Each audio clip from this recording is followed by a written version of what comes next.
The core of the Buddhist doctrine, the Four Noble Truths, teaches that all life involves suffering.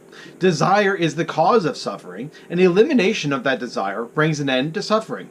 A disciplined life, in accordance with the Noble Eightfold Path, brings the elimination of desire.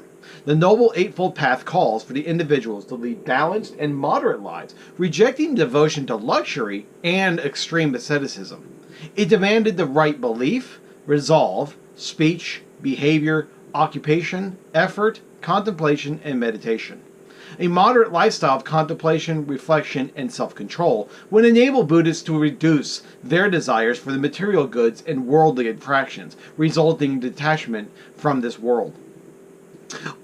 Ultimately, they believed that this lifestyle would lead them to personal salvation, which meant escape from the cycle of incarnation and attainment of nirvana, a state of perfect spiritual independence.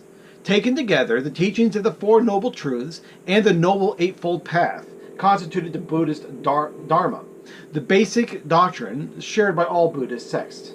Like the Jains, the Buddhists sought to escape the cycle of incarnation without depending on the services of the Brahmins. Like the Jains, they did not recognize social distinction based on caste or jati. Their message appealed to members of lower castes. Because it did not demand the rigorous asceticism of Jainism, Buddhism became more popular. There were other reasons for popularity of Buddhism within India. One has to do with language. Early monks and preachers avoided Sanskrit, the language of the Vedas, in favor of vernacular tongues. Early Buddhists recognized holy sites that served as focal points for devotion. Another reason was organization. The most motivated converts joined monastic communities or sangha. The Buddha ordered them to shave their heads, renounce family and possessions, live non-violently, and live on donated foods while wearing saffron-covered robes.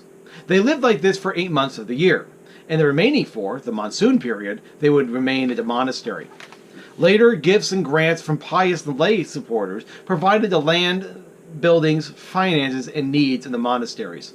The monks spent their time preaching, explaining the Dharma to audiences, and encouraging their listeners to follow the Noble Eightfold Path.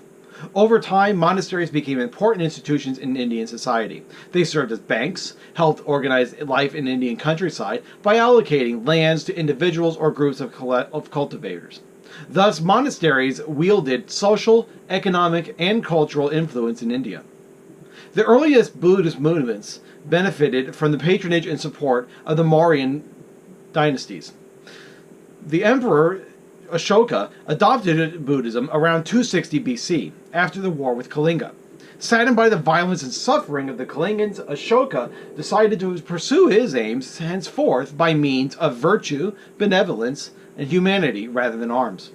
Buddhist sources depicted his pre-conversion life as in the worst possible life, a bad-tempered and impetuous man. He once ordered the death of a woman from his harem for telling him that he was ugly.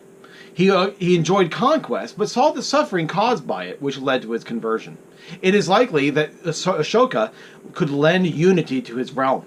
In honor of the doctrine of nonviolence, Ashoka banned animal sacrifices, gave up hunting, and eliminated most meat dishes from his court. He ceased to expand through conquest and instead constructed roads, hospitals, and rest houses. Ashoka rewarded Buddhists with land and encouraged them to spread their faith. He built pilgrimage sites and sent missionaries to Bactria and Ceylon. He also is credited with organizing and systematizing Buddhism. Around 250 BC, he called the major Buddhist leaders to the Third Buddhist Council. There, they codified the Buddhist doctrine and established the canon, and to the point of excluding some non-orthodox sects.